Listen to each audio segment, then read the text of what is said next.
You are listening to Unified Through Chronic and Mental Illness with your hosts, Angie Roberts and Kimberly Murphy. Please be advised that some of the topics of this podcast can be triggering and sensitive in nature.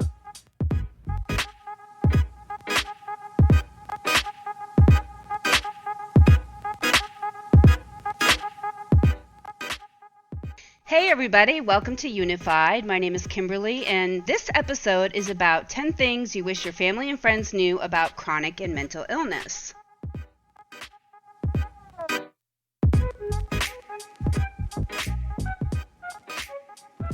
And number one on the list is I have all the energy 1 minute and none the next.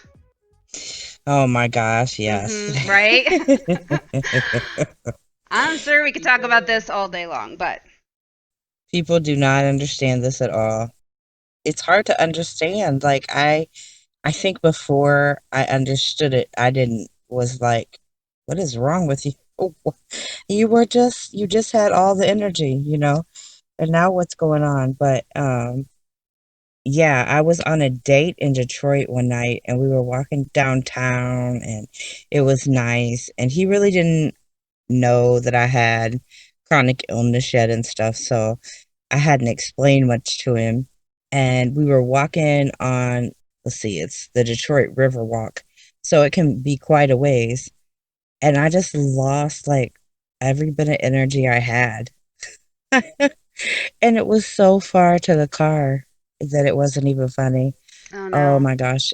I had to ask him to stop, and of course he did. And I explained to him, and of course he was nice enough. He was like, "Oh, we can go, it's no problem." So, yeah, I ended up having to cut my date short and come home and then be tired for 2 or 3 days. That's what people don't understand, like if you actually get yourself all decked out to go on a date, that's taking energy. Meeting up with your date, that's taking energy.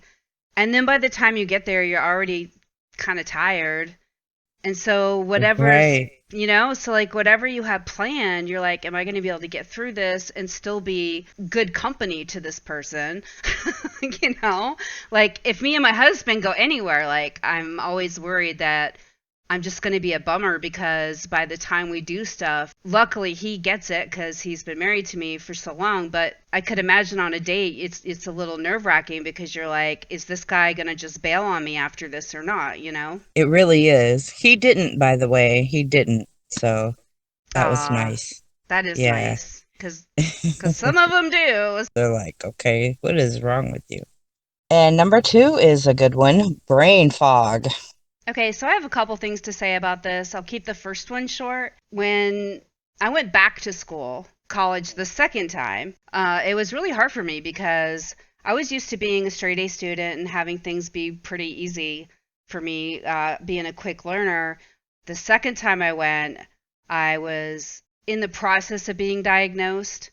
So school was like impossible. It was really hard to remember anything. So I really struggled through that. But here's a story that maybe some can't relate to, but the people that do will be like, oh, yeah, definitely. So I'm driving my car and I'm like 2 blocks away from my house. Okay. And I've lived in my house for 12 years. So I Right. pretty much know my way home by now, right? You would think. So I get 2 blocks away from my house and suddenly I have no idea where I am. It's Oh my scariest goodness. thing, right? The scariest thing ever.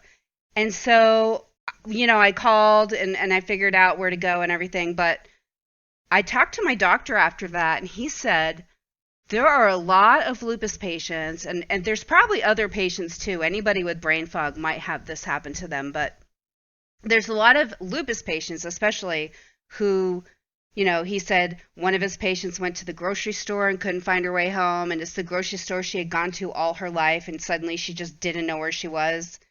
And when you think Oh about that, wow. yeah, when you think about that, it's brain fog is not just, a lot of times it is not being able to recall a word or you're in the middle of talking about something and you forgot what it was. I mean, a lot of people go through that, not just people with chronic illness, but Right, or definitely. medications make you forget stuff. it can be that severe where you just don't know where you are, and it is really scary to go through that. You know what? That has happened to me before when I was walking home and I was about two Really? blocks from the house. Yeah. And I just didn't, nothing looked familiar and it was extremely scary there for a little while. And I was, and then it just came back to me, you know, and Right. I calmed down. Right? I But know, it's really scary. It's really it was scary. scary. Mhm. What's three? Triggers? Yeah, I was looking up the definition of trigger today, and I kind of did find that there's two different kinds of triggers, an emotional trigger and a trauma trigger. Now, Psychology Today says an emotional trigger can be any topic that makes us feel uncomfortable. Okay. So, that's a lot of stuff. Yeah, But that is a lot of but stuff. it, right. But a trauma trigger is a psychological stimulus that prompts recall of a previous traumatic experience. So kind of like PTSD, Okay. So there's two different kinds, you can be triggered or, I think the trauma trigger is probably a lot worse. More severe, right. Right. So like, okay, so like somebody could say something like that person's the B word, and if you're triggered by the B word, then you're going to get emotionally upset. If it just makes you feel uncomfortable, right. Right. But if the trauma trigger would be maybe seeing somebody get pushed around and you have trauma from PTSD from being bullied, that would trigger a completely different response. Is that pretty much what it's saying? That's what I think. I read something too, and I'm going to have to find it and put it on our media pages just so that the information is there because I don't have all the information right now. But I did read something that said that there is a therapy where they can kind of rewire your pathways or whatever so that you're not trauma triggered by the same things anymore. And there's like a therapy that can do that. Have you heard of that?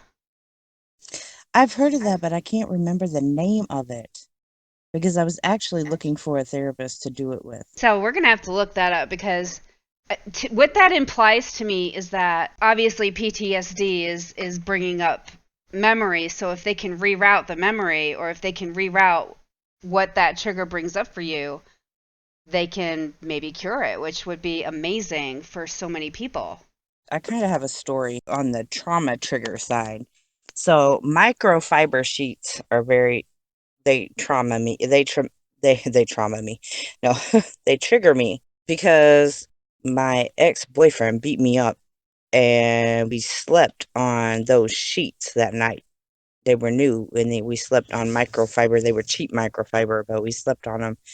And I remember how hot I was and how scared I was. But these sheets, every time I've laid on a bed that has microfiber sheets, I just freak out and remember all of that Wow. stuff that happened. Wow. Yeah, Yeah. Yeah, for me, it smells. Like if I smell, this is gonna sound weird, but if I smell cigarettes or if I smell like old beer, if I smell like stale beer, like the beer that's been sitting around, yeah, things like that will definitely trigger me. And then a lot of my PTSD expresses itself in dreams. So I had a lot of like nightmares based on a lot of the abuse that I suffered from an ex. So I'm not sure how triggers really relates to that, but I think I would hear something or see something during the day and then it would be like a delayed reaction. I would just have this traumatic dream at night as my brain was working out how I was feeling,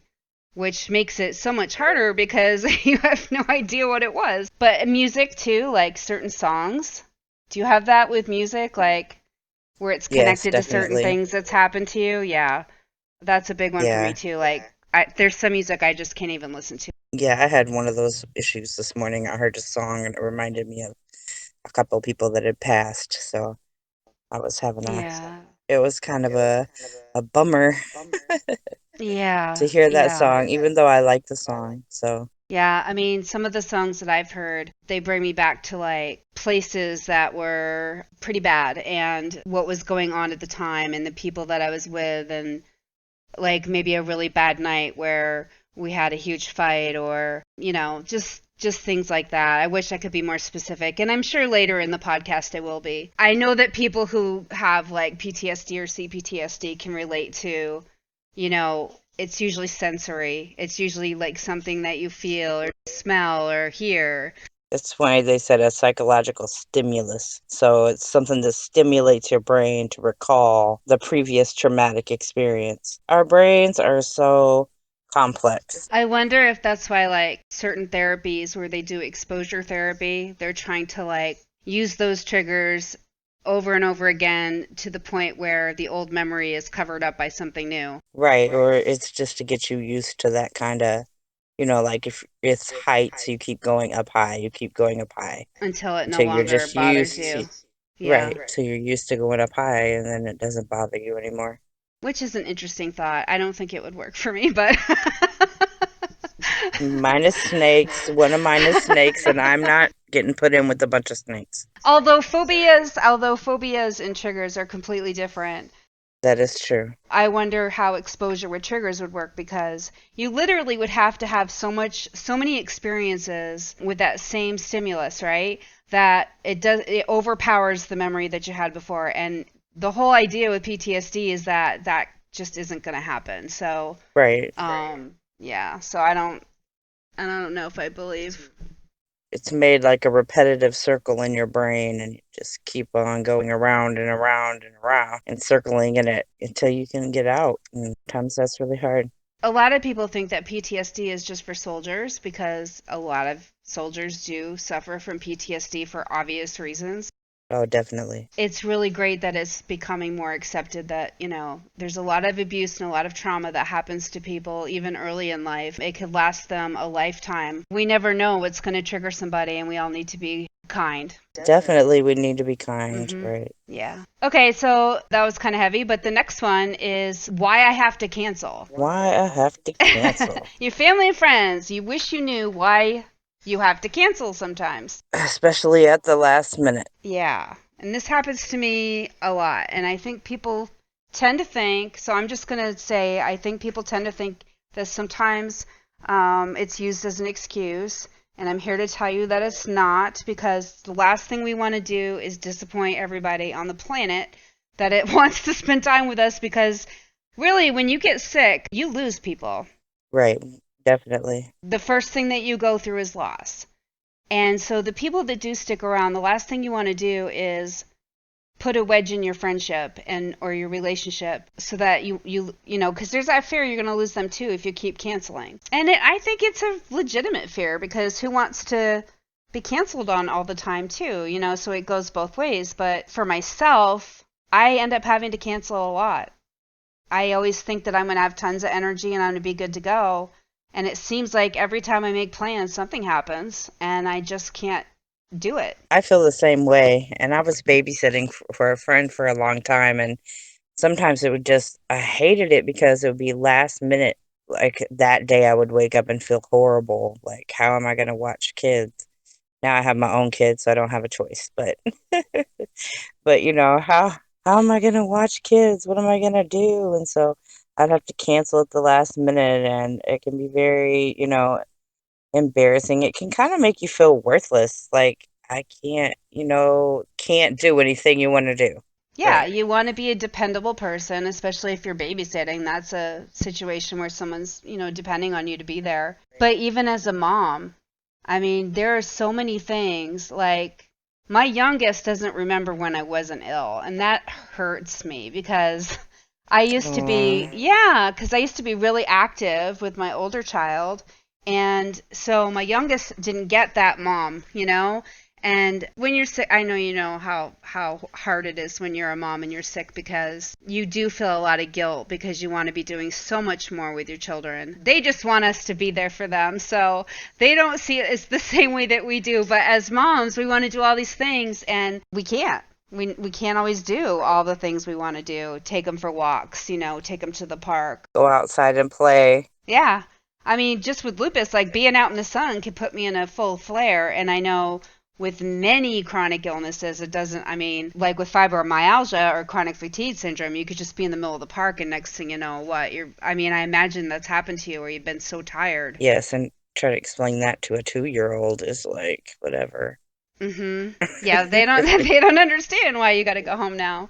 Yeah. He's not having that. And it's hard to keep a job. So I mean, this is the reason why a lot of people with chronic illness don't work, because they don't know how they're going to feel when they wake up, and they sometimes have to call in sick too often and they lose their jobs. That was what was happening to me. Me too. And I don't think a lot of people realize that we do try.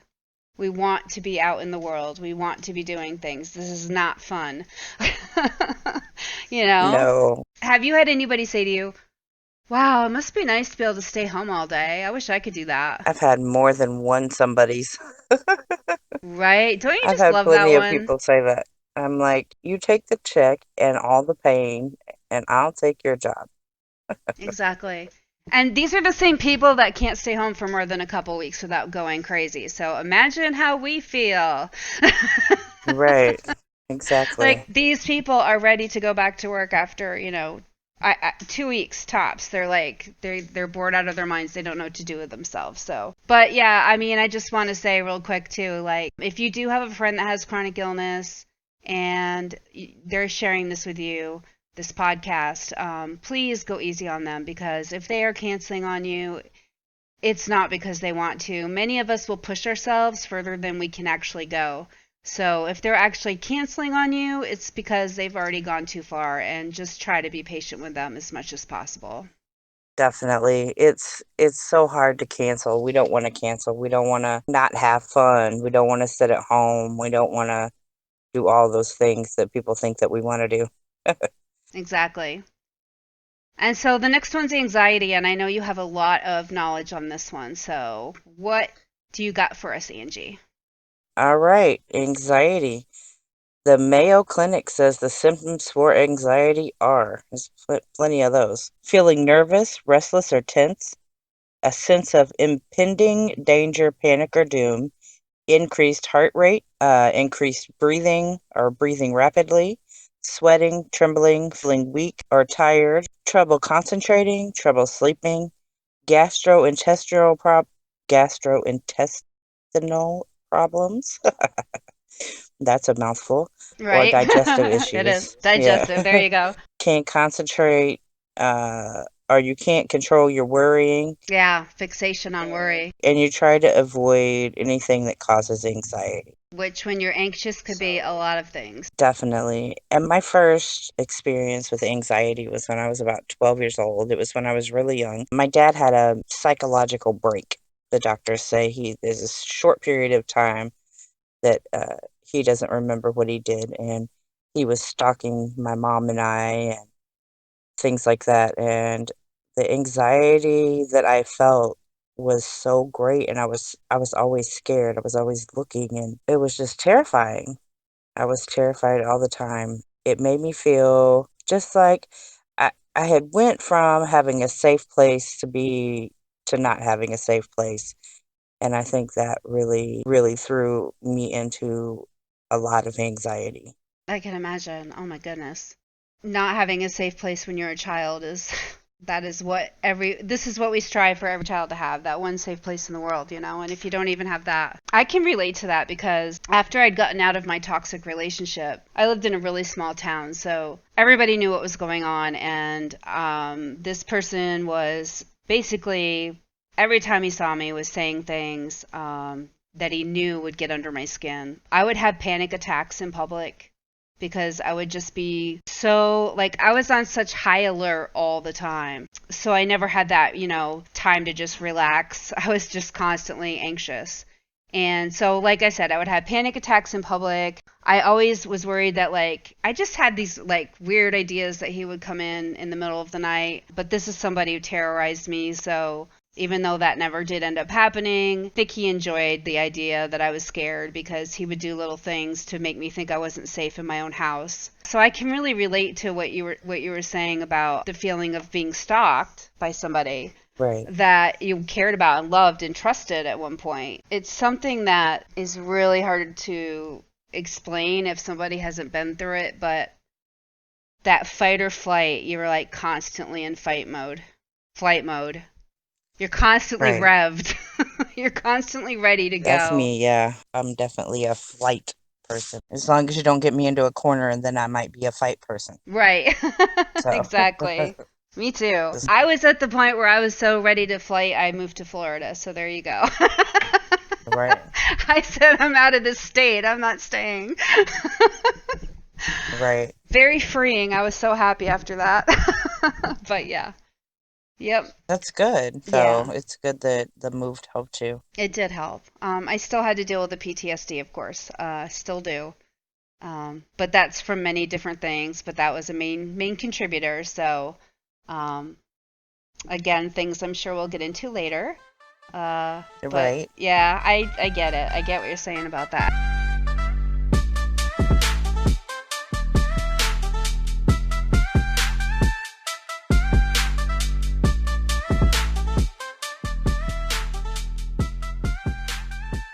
We go to number 6 and talk about suicidal ideation. I had always had depression issues growing up, so I can remember having the idea of suicide as young as 5 years old. But it didn't really get really bad for me until I became sick with lupus, which they said chronic depression is a major component. They didn't know at that time that I had bipolar 2 disorder, so I wasn't being treated for anything. I was sinking to the lowest of lows, and I honestly believed that my life had no value. I really truly believed that other people would be better off if I weren't here. And that's how scary like the mind can be, because it convinces you of this. Like, you believe the lies because they're lies. I mean, my family would have been devastated. Right. Anxiety is a liar. Yes, my children would have been, it would have ruined their lives to lose their mother. But I honestly believed it. And that scared me to the point where, because I started to think of like ideas of what would be the easiest way for this to happen. When I started to think that way, I decided I had to tell my doctor because it scared me. Fortunately, I was afraid, um, because it did bring me to the doctor. I did tell the doctor what was going on, and I kind of fibbed a little bit and said, no, no, I don't have any plans, because I was afraid of what would happen if I said that. But she did begin to treat me, and that put me down a road of healing, thank goodness. But I can relate, I can definitely relate to people who don't know how to ask for help, because when you're in that situation, you think it's your only, like, it's a way to end your pain and suffering, and it's a way to ease everybody else also, because you feel like a burden at that point. At least I did. And it's not true. It's all lies. Your brain is lying to you. Yeah. Right. Yeah, I have had suicidal ideation since I was a teenager. That just means suicidal ideations just means thinking about or planning suicide, which if you're a doctor, you're thinking between, there's a difference when your patient is thinking about it or when they're planning it. When you're planning it, that's when it's time to go to the hospital so that you can be watched and, you know, and that you do need it at that time. If you're planning your suicide, you're planning how you'll do it and all that stuff. That's a huge red flag, and it's something that everybody should watch out for. Suicidal ideations, they're horrible because they're the I feel like they're the last part of almost like a breakdown. You start, feeling one way, then another way, then you get overwhelmed, and then anxieties here lie into you and telling you how bad of a person you are and how you don't need to be here anymore and everybody be better off without you. And it's much easier to listen to that than anything positive at that point. You can't, I don't know, I don't think of anything positive at that point. I can't even think positive at that point. It's just, it's a really hard thing to go through. And anybody that's ever went through it and they're still here, I salute you.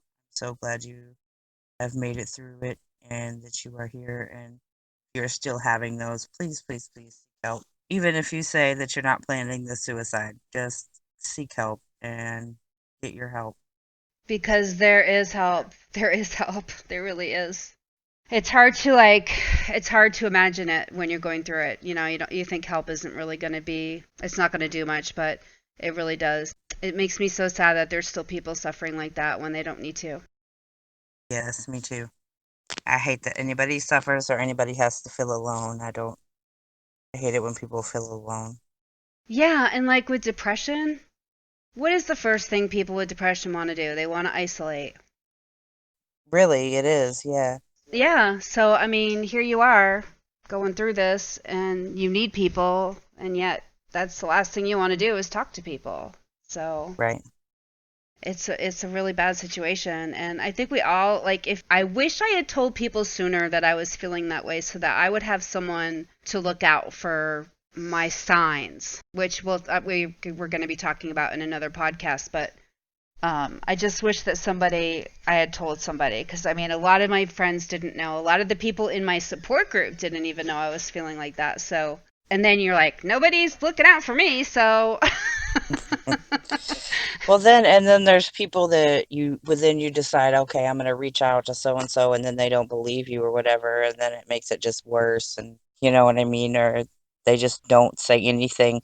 And a lot of times when people don't say anything, it's because they don't know what to say, but it does kind of make it worse. it does make it a lot worse. Yeah. I feel bad for people who don't at least try, because I understand that they're scared and they don't know what to say, and so they don't say anything, but your friend is like depending on you to at least say that they're loved. Like, all you have to do is tell somebody that they're loved, and it makes a huge difference. Number 7, limited activity due to pain. I'm just going to say this again, Mom. My mother, my poor mother. Um, she gets it now because, unfortunately, she has an autoimmune disease that affects her bones. But back before all of that happened, I would tell her how much pain I was in, and she'd be like, "Yeah, my knees hurt." Like other Right. people, like, you know what I mean? Like, you tell somebody that you're in pain, and they're Yes. like, "Oh, I know. I was doing some gardening today, and my knees are killing me." And you're like, "Oh, I would love to be able to garden. Like, I would love to be able to walk down the stairs." Chronic pain is not the same thing at all. No, definitely not. I used to play softball and go to the gym, and now I can't. I don't have the energy for those things anymore. Or the gym started to make my muscles really sore and inflamed. Even though I was trying to work out, it was doing the opposite, which is no fun. I loved going to the gym and I loved playing softball. So those two things of. A lot of people don't understand that either, that it adds to the inflammation when you're sick. So it's like the worst thing you could do. They're just like, work out more, but that doesn't work. Right, no, it doesn't. You get depressed because you lose those friends, those kind of friends, because you can't do those activities anymore. Yeah, And kind of feel useless right, because now what are you going to do? right. And you're trying to get it's just so hard. It is. I'm at home most of the time now, and it's just, I hate it. Trying to fill my time is a lot. So, Yeah. And like with the pain situation, it's hard because it can change. Like, you could wake up in the morning feeling good, and then you could be out with your toddler running around, and next thing you know it hurt, is you're in tons of pain. I know that, like, it happens to me. It's funny though, because if I don't do any activity, the pain is worse. So if I'm just like relaxing all the time, like, I have friends who relax a lot and they're in pain a lot, and I'm like, my doctor used to say to me, "You need to walk." And I'd be like, "Are you kidding me? Are you kidding me? I'm in too much pain to walk." But now that I'm walking, the pain isn't as bad. But there's like that sweet spot, because there is a point where you're in too much pain where you cannot walk. I mean, I don't think people realize. yeah, there is, but like an everyday thing, like you've got to get up and move, like on a daily, like really you do. I know people hate to hear that, but there are days you can't. For me, it's way worse if I don't move. And people, like, when I was on pain medication, which this is a whole nother topic, but when I was on pain medication, the longer I was on it, the more the pain was. And so when they started to wean me off it was really hard at first, but then I also noticed that my joints weren't so inflamed. So I don't know what the deal is going on there, but a lot of people have said, you know, when you go off, if you've been on it, it works for a while, and then if you go off it after a while, it starts to improve again. So it works at first, then it works against you and puts you in pain, and then you go off it, and your pain starts to subside. So I'm not sure why that happens. So Right, nobody I don't get know. mad at me. I don't want any hate. Come on, guys, be nice.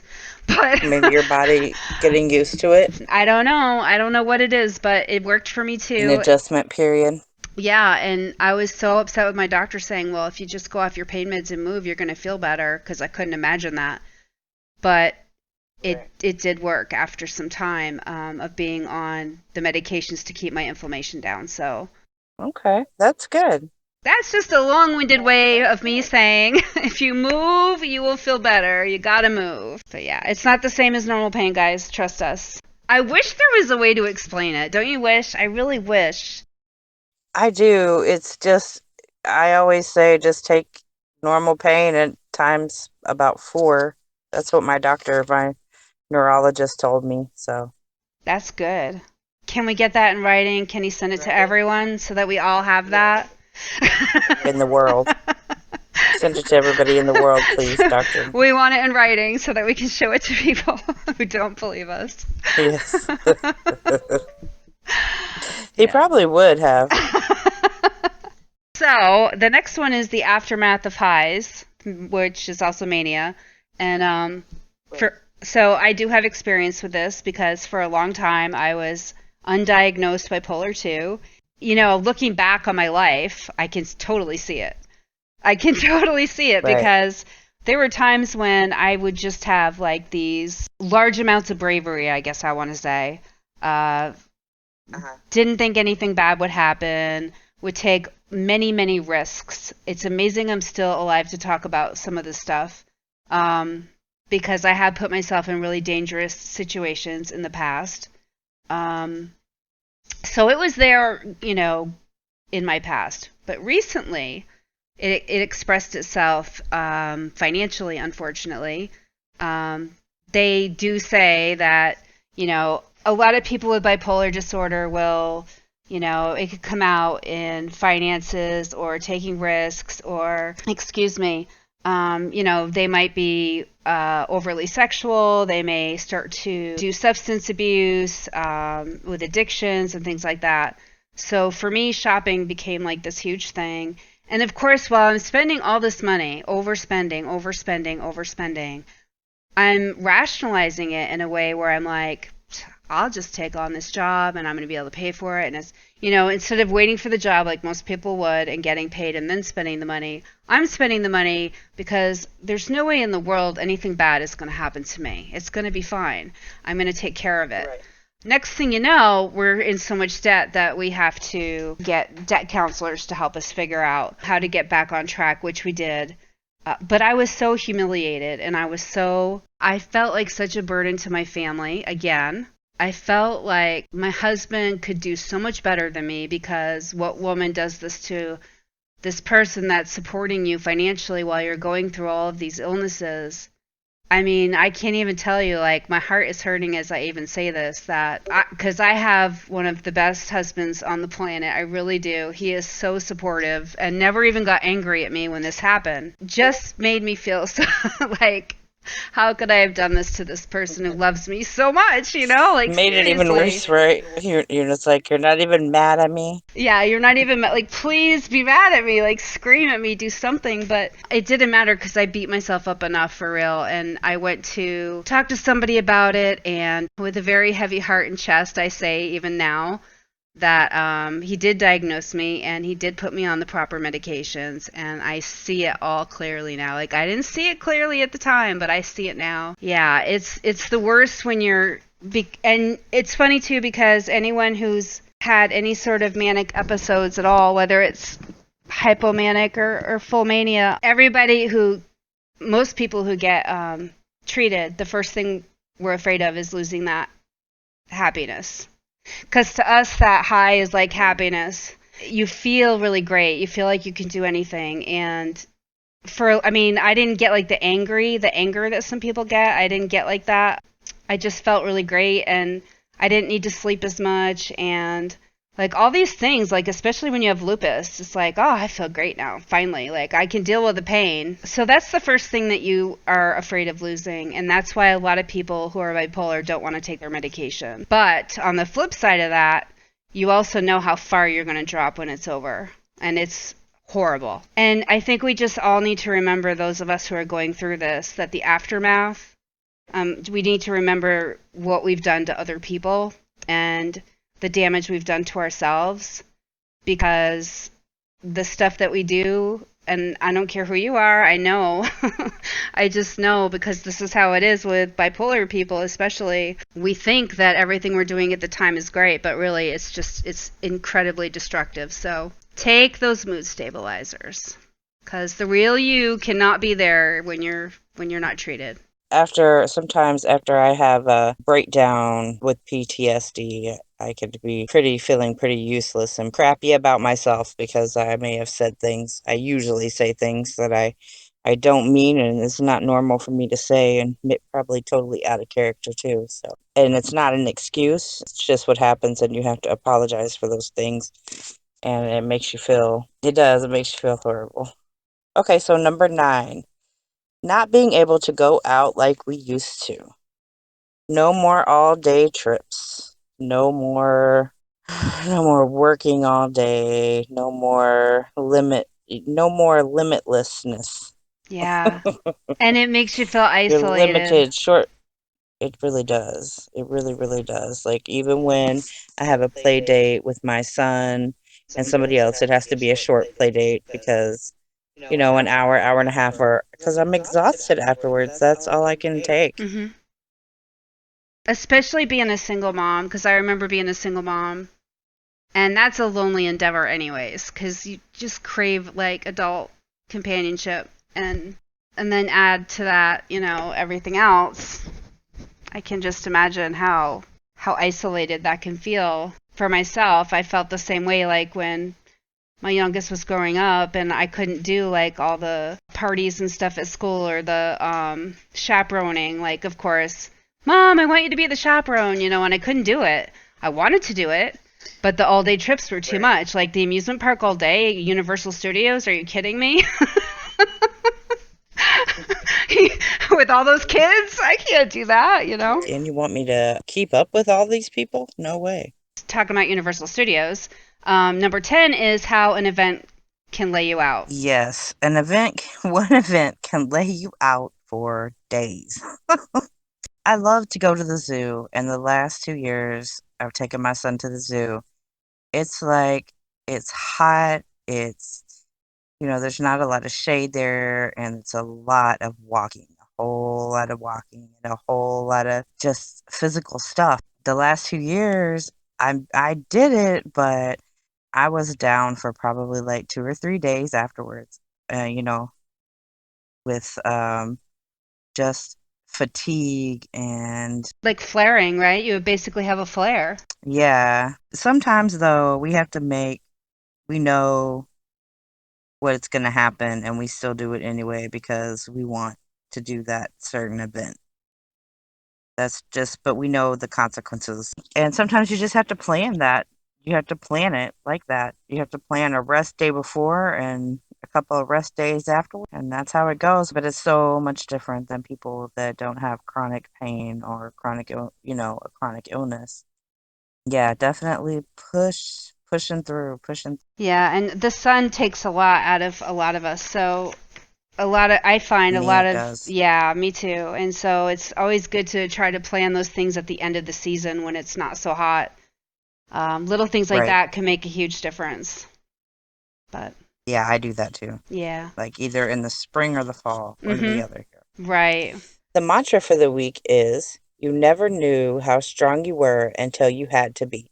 When going through new trials, remember the strength needed to persevere and overcome. You got this. Thank you guys so much for listening, and we hope you enjoyed this episode. And remember, we're stronger together. Take care, guys, and be safe. Unified through chronic and mental illness can be found at anchor.fm/unified. There you can find all social media links as well as other ways to listen.